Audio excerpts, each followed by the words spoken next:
I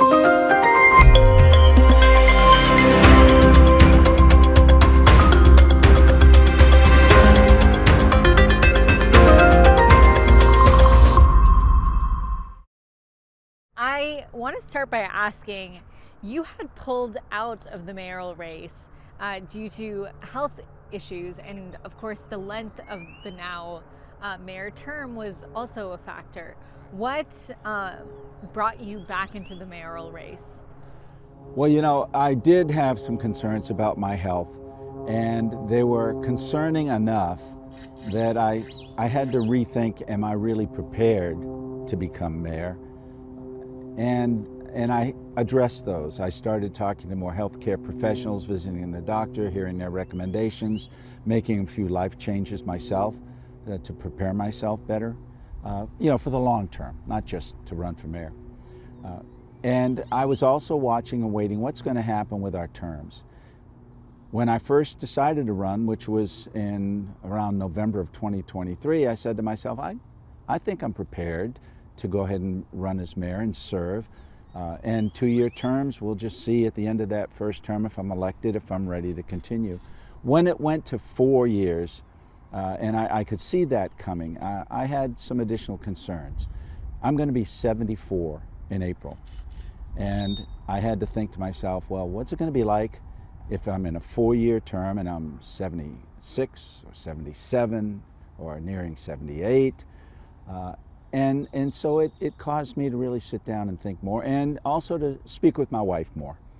She retired last year, and so, together we're trying to figure out where does our life go together for the rest of our lives together.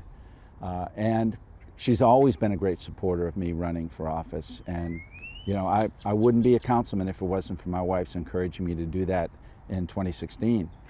So I had to really think about all those things, but health was one of the ones that worried me the most. And now, I'm at the lowest weight today than I've been as an adult that I can ever remember, which is good. It's not that I'm sick, it's just that I've been doing more things to be healthy. I went and worked out at the gym this morning. My wife and I are doing more things together that way. And I've made some adjustments to medication, things like that. And right now I feel good, and I'm keeping close tabs on myself. So that kind of reduced the barrier I was thinking about last November and December and even into January. Probably what really encouraged me to get back in the race, though, was that I'm very concerned about some of the people who are getting the most publicity, who were raising huge amounts of money from outside of the San Antonio community, from Austin and Washington and the West Coast. And it really worries me to think that anybody could buy the mayor's race by raising all that money from special interests or outside interests, and then putting their face on TV and convincing people that because they've got a pretty face, or they say they've done this or they've done that, that they can go ahead and lead the city. And so I decided I wanted to make sure that I could continue to influence the race from the perspective that we need to rely on people who have the experience of being on council in order to lead this city into the future. And so, that really prompted me to reconsider everything I was doing and where I was, and I think I had improved my situation personally. And I had a lot of people who were coming to me saying, I'm sorry you dropped out of the race, I really wanted you to run, etc. And I still get that. And since I've gotten back in the race, people are saying, I'm glad you're back, I want to vote for you. So a lot of those things came together, and I decided I'm going to go ahead and get back in this race. I think people need a better choice than some of the choices we've been hearing about. Definitely a crowded field of candidates. Is that your only motivation to run? Was that your original motivation to run? What is your motivation? Well, no, my original motivation was and is that I'm prepared to do the job. I feel like I've been doing the job as I've been a councilman. One thing I've always said is a councilman for one district is more than just a council person for that district. You truly are a council person for the whole city, because every decision we make downtown at City Hall, one way or another, affects the lives of everyone in our community. And all the years I've been on council, I've been in every part of this community. I've tried to be a council person that anyone can call on and that I could be responsive to. And so I think I've been doing the job of representing people throughout this community as a councilman for almost 8 years now. And I think I'm very prepared to continue doing that in the broader context as the mayor. Of course, you're a councilman right now. I know you were once upon a time a teacher. What experience of yours do you expect to lean on hardest if elected to be mayor?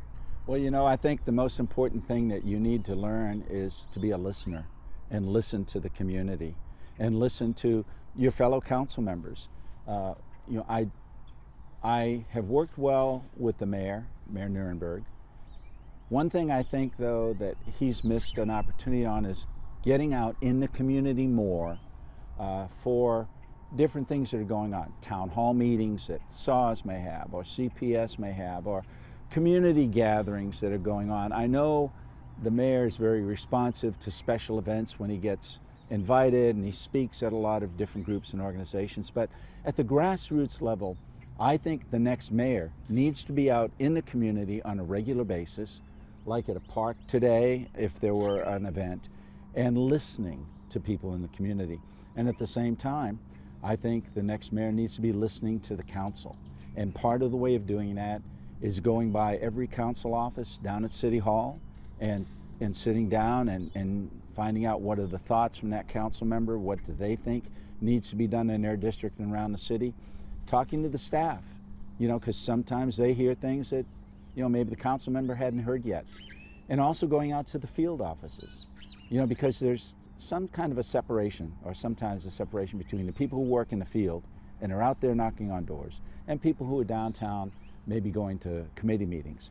And so I think the next mayor needs to be someone who is out in the community and out in the council districts and out in the council offices listening.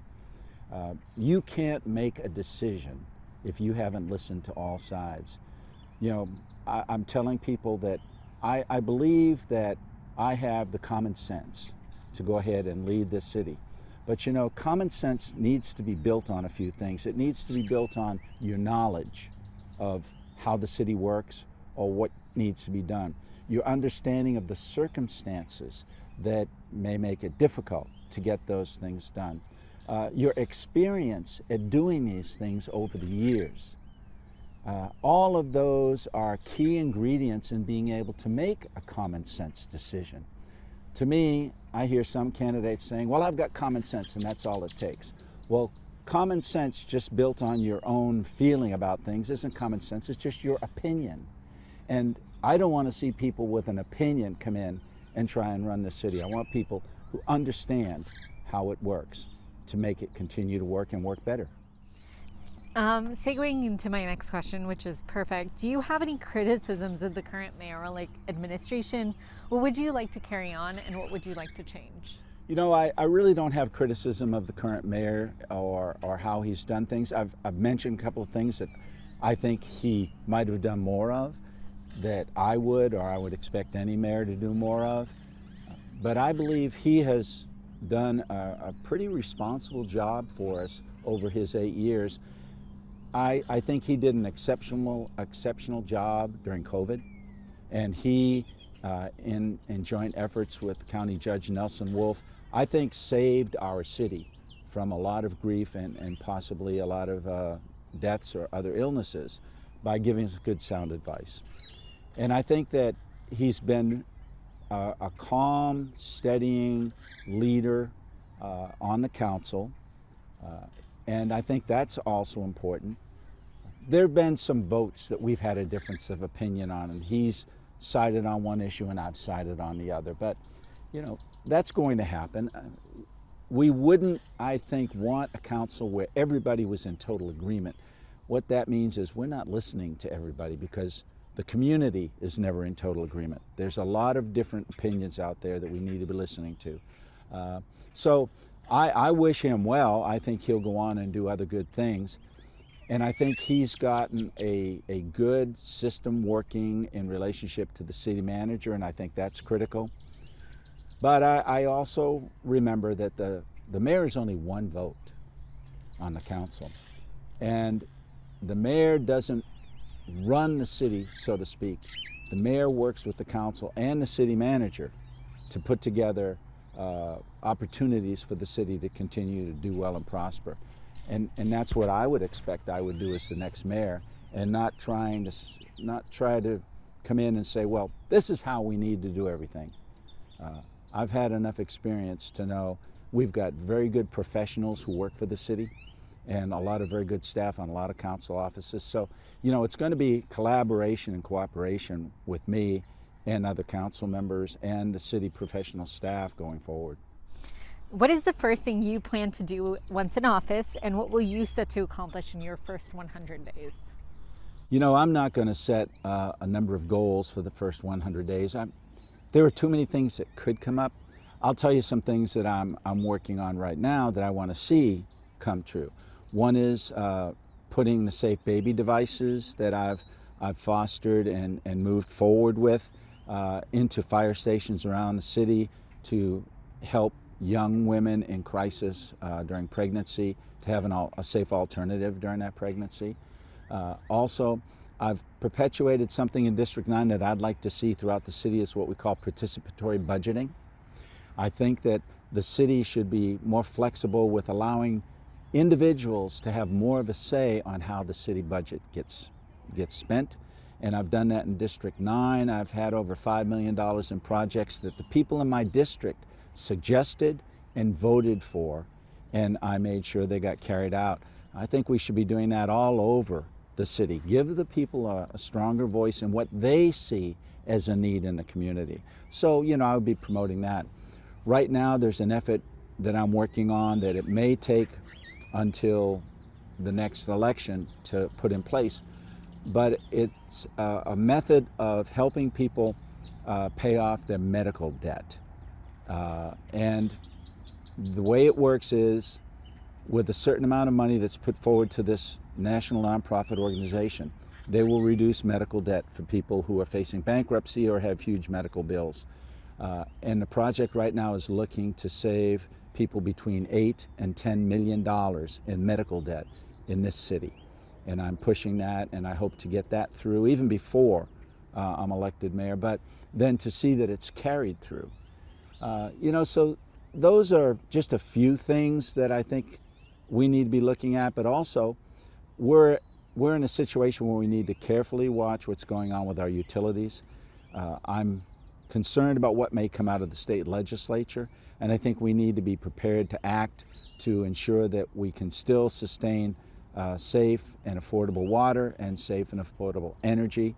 I've always paid close attention to both CPS and SAWS, and they're an integral part of providing services for the people in our city. A recent poll by UTSA found that crime, homelessness, and affordable housing were the top 3 most important problems, according to their respondents. Unemployment, the federal budget deficit, and racism ranked amongst the least important. Do you agree with these priorities? Well, you know, I do. However, I think those priorities are going to be shifting. I'm very concerned about federal funding being cut off for the city of San Antonio. We have $325 million tied into general fund projects that affect the lives of tens of thousands of people in the city. If those funds don't come forward, then we have a huge gap in our city budget that we're going to have to either terminate services, which is probably the most likely, but if we do, how do we continue to provide some of those services to people who are in a critical situation if those disappear? And so I think that needs to be something we pay more attention to. But as always, public safety is the #1 responsibility of a municipality, of a city. And the next mayor needs to understand public safety needs to be addressed and continued to be improved on. I've been a strong supporter of increasing the number of police officers in San Antonio since I was first elected. And I've been a real strong advocate for getting more people in the police force. I'd love to see more safe officers, which I think have a great relationship with the community throughout the community. But then homelessness is an issue. We've got Haven for Hope, and we've got San Antonio Metropolitan Ministries, and we've got other organizations that are committed to that. What people don't know is right now we spend better than $75 million helping people avoid or treating people who are tied into homelessness every year. Not just the city, but the city, the county, all the nonprofits within this region. So we're already committing a lot to that. And you know, when I look at what's going on all around the country, no one in any city has come up with any kind of an answer to resolve what's going on with homelessness. But I think that the barriers we have in homelessness are a lot of homeless people have mental health issues, whether it's because they have a mental health condition, or maybe it's because they lost their job, or they went through a divorce. A lot of people have alcohol problems and drug problems. And right now, we don't have the resources to help all of those people meet those challenges that they're facing. And that's a big barrier to keeping people from being homeless or helping getting the homeless off the streets. I'd sure like to see more of our faith-based community step up and help more in that area. But homelessness is big, and then housing is very important. I've been an advocate ever since I've been on council that people have the right to live near where they work. They shouldn't have to ride a bus an hour to get to a place where they work because they can't afford to find a place to live near there. So, you know, I believe affordable housing has a place, but we need housing at every level. You know, if we build more houses that cost $500,000, $600,000, then hopefully over the next few years there'll be people who are living in those $300,000 and $400,000 houses who'll be able to move up, which means people who are living in the $250,000 to $300,000 can move up, which means other people will be able to move up. So, you know, by building housing at every level, we're improving the overall housing in our community, but we need to make sure there is more affordable housing for a lot of the working families in our community. And I think that's something I believe the city needs to do more. I'd like to actually see us create a separate bond issue on housing. Last time we included $150 million in the bond project in 2022.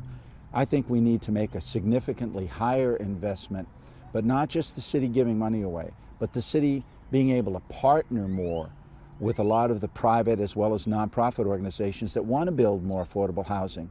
Their barrier has been that going out into the marketplace to get money to do interim financing or building, the people who have that money, the investors, they're wanting a 15% return on their investment.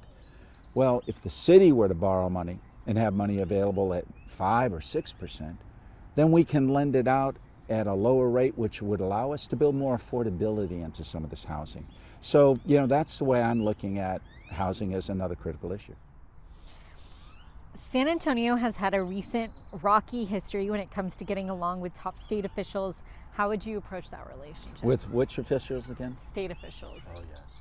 Well, you know, I'll be very frank. I'm very disappointed in the leadership in the state of Texas and have been for many, many years.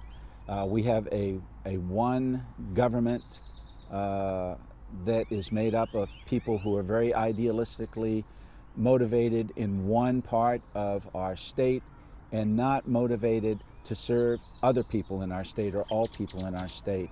And we need a change in the leadership at the state level. And the state legislature has created more barriers for the city to provide the services that people in San Antonio are asking us to provide. And as long as the state legislature feels like they can mandate to local communities how they should live their lives, I think it's going to really create more and more problems for the cities to provide what people want and need in our communities. I love many of our legislators here in San Antonio. We've got a lot of good legislators who go up and fight for the working men and women. We've got a few who don't care, and we've got too many in Austin who don't really care about the working men and women, the middle class. They're much more responsive to the big special interests, whether it's communications or chemicals or oil and gas or ranching or etc. And you know, people in our communities come together to live together, to provide for each other and to support each other. And if the state isn't going to support the city's ability to do that, the communities are going to be hurt. San Antonio is undergoing a bit of a development boom with the airport expansion, downtown sports and entertainment district plans, and the plans for new VIA lines. How would you help facilitate these projects, and should they remain priorities for the city, particularly the downtown district? That's a very good question, and really when you ask me what are some of the things I want to do in the first 100 days, I should have mentioned this because I'm already working on it. I'm trying to bring together all of the stakeholders involved in development so that we can start working together to decide where are we going on certain types of construction and development, where is it headed as far as different parts of town, what's it going to take to get those things done. And I'm talking about not just city facilities, but yeah, the developmental services department. Here's all those kinds of plans first. And then we've got SAWS and CPS that are involved in that. Then we've got our own department that does all our construction, Public Works, that's involved in that. But then you've got TxDOT, which is a statewide organization which is involved in that. And then you've got individuals, you've got organizations like Real Estate Council of San Antonio, or the Greater San Antonio Builders Association, or the Association of General Contractors, and other organizations that get involved in development, but we're not coordinating and collaborating all that to the extent that we're not building over one another and creating the kinds of transportation problems that we have downtown and other parts of the city, and the problems of hurting businesses that can't be open, or their customers can't get there, or discouraged to go there. We need to do more to have a more collaborative, cooperative effort as we look forward with building and growth in the city, so that small businesses and the community doesn't suffer to where they don't feel like we're being responsive in the building and construction and growth. I have to ask, what's your take on Project Marvel? I know that's been in the media. Sure, and that's a very fair question. I think all of us need to talk about that. The first time I heard about Project Marvel, and I don't remember if it was 18 months ago or whatever, the subject was we needed to expand the convention center because we were losing conventions to other cities that had larger facilities that were more accommodating to larger groups. We need to expand the Alamodome or improve on the Alamodome because it is getting older. We do want to continue to attract top events to the Alamodome, and that was great. There was a private entity that wants to maybe build another hotel downtown right across from the current convention center. But there was also discussion about the fact that we have a special energy facility that SAWS runs at that location. So, you know, those were the main focuses of what we were talking about, as well as continuing to make improvements around Hemisphere Park. Then, and we all, I think, as a council agreed, you know, those are worthwhile things we ought to be working on. And if there's going to be a private hotel built, if we can accommodate that, that's great. The action from the Spurs on wanting to go ahead and relocate was really presented to the council for consideration after Project Marvel. And it was, and it kind of came from UTSA's desire to unload the ITC building. You know, they did not want to do Texas cultures in that facility anymore. And they felt that it was a burden for them. And so then all of a sudden that property became a point of interest for the Spurs. And so now we're hearing that they would love to be able to build a new arena downtown in that area. And so although they were separate, to a certain extent, they can and probably will merge together to make a greater development throughout that downtown area. I support Project Marvel, and I'll say this, and I've said it since I was elected. I support another sports facility, but the city of San Antonio is not going to use our general fund tax dollars to build that. That needs to be built by the sports organization owners, but there can be other partnerships that can be brought into play. And one thing we've heard is the state passed a law a couple of years ago that allows us to create a district in which the state growth in hotel and car rental funding could transfer to the city. Well, that's great. That's almost all tourist money. And if we can use that to help supplement building an arena, I don't see a problem for that, because it's the growth that's paying for that growth. It's not your tax dollars or my tax dollars. The same thing for a TERS. We have a TERS in the area, which is a tax increment and reinvestment zone. And if that grows because there's more development in the area, then what you've got is that the tax increment that comes to the city from that development is going to contribute to paying for a Spurs basketball arena. And again, what you've got is growth paying for the growth, not the average taxpayer in the city. So I know those mechanisms that we're looking at to be able to fund an arena are things that we all need to continue looking at very closely.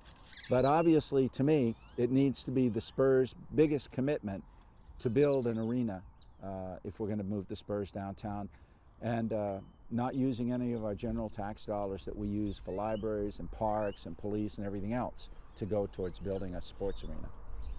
The mayor's office is now a 4-year term instead of 2 years. How does that change how you might approach your priorities? Well, it was something I had to consider when I was running earlier and when I decided to step back. But I recognize, and I even said this as a candidate in the past, you really can't accomplish a lot as a council member, whether it's a councilman or a mayor, with two-year terms.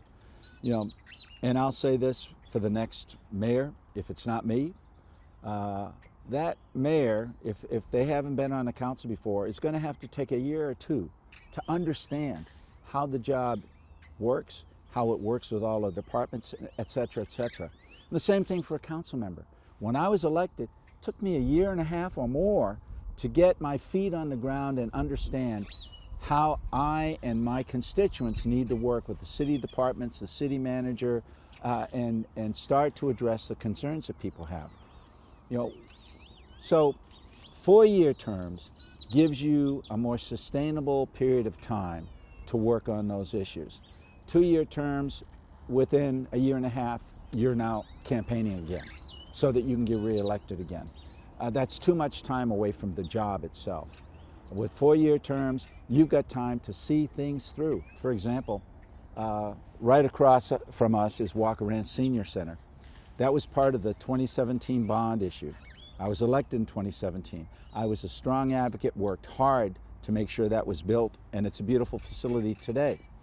If I had lost after 2 years, I don't know what the next person would have done or how they would have felt trying to learn the job and decide what should be done with that senior center. So 4-year terms give you more time to make sure that if you start something, you can see it through for the community. It's much better for the community. Now, we've always had, and we still continue to have, the right of recall. And if somebody's screwing up and not doing a good job the first year, year and a half, 2 years, you can vote them out or you can recall them. So it's not like you're putting somebody who is inept or incompetent in the job for 4 years. So anyway, that's the way I see the 4-year terms. I think they really are beneficial to the community, and it will enable the council members and the mayor to be a lot more effective in an earlier and longer period of time. A recent UTSA poll interviewed about 700 people and asked them, who are you most likely to vote for mayor? You ranked number 2. Have you seen that poll, and what are your thoughts? I did yesterday. They did 2 other polls. The first poll I was number 1 by, I don't know, almost 10%. The second poll I was number 1, and I don't remember the percentage. I've fallen to number 2. Well, I can understand that if people heard, well, he dropped out of the race and hadn't heard that I'd gotten back in. So, that doesn't really concern me. I really believe that I'll be in a runoff. I really believe that I have the reputation, the experience, the name recognition around the community that I will earn the votes of a lot of San Antonio citizens that would like me to be their next mayor. So the polling doesn't bother me very much. I was surprised at who did come out on top, and I don't know how that occurred, but whoever does the polling has their method for doing it. I was also surprised to see some other people so way down the list, but some of those people haven't started spending their money on TV and radio advertising and things like that yet, and once they do, as we've seen in past elections, so much goes out on TV and radio and then paid advertising on social networking media that you can buy your way into an office. And that is my biggest fear, that someone who is not prepared will buy their way into the office. That's saying, why are you the best candidate for the job? Well, I think I've said I've had 8 years of experience. I also served in another board years ago, so I'm used to being dedicated to the community through the electoral process. I've also always been someone who wanted to do community service, and I did that in the military. I did that when I worked at a children's home. I've done that as a teacher for 25 years. That's community service. And, I believe that that is what it's going to take to lead this city, is people who understand the community, have performed community service, who have been talking and listening to the people as I have for 8 years. I just totally believe I am the best prepared candidate to be elected mayor based on my knowledge and my all the work I've done, the unique things I've done in my district that nobody else has done, like participatory budgeting, or the Safe Baby Boxes, or taking people from my district to offices and organizations all over the city every quarter to see how the city invests our tax dollars. I've just done so much. I've had so much exposure throughout the community. And I haven't had another job. My job has been representing the people in this community. Other council people have had other interests besides being a full-time council person. And I would continue to be a full-time mayor. Is there anything I missed you'd like to add? No, I think you've covered things pretty well. I'm just really worried about those top candidates. We don't need another technology guru coming in here and being a Musklight and trying to tell our city how we should change things.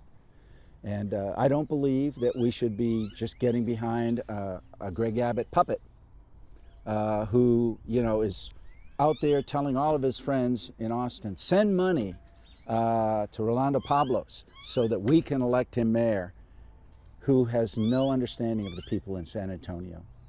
And so I think that we need to think long and hard that we elect somebody who really is local, who knows how city government works, and who understands the people's interests more than some of the people who are out raising hundreds of thousands of dollars to put their face on TV. Are you from San Antonio? No. But I've been here over 50 years. So this is my town. I have seen it grow in 50 years in every part of town. And I've lived in multiple parts of town. I used to live over off Essex Street. I used to live over on Quintana Road. I used to live over off West Avenue. I used to live over in the northeast part of town in Valley Forge. So I've experienced, and I've taught all over town in SAISD and even in Northeast School District.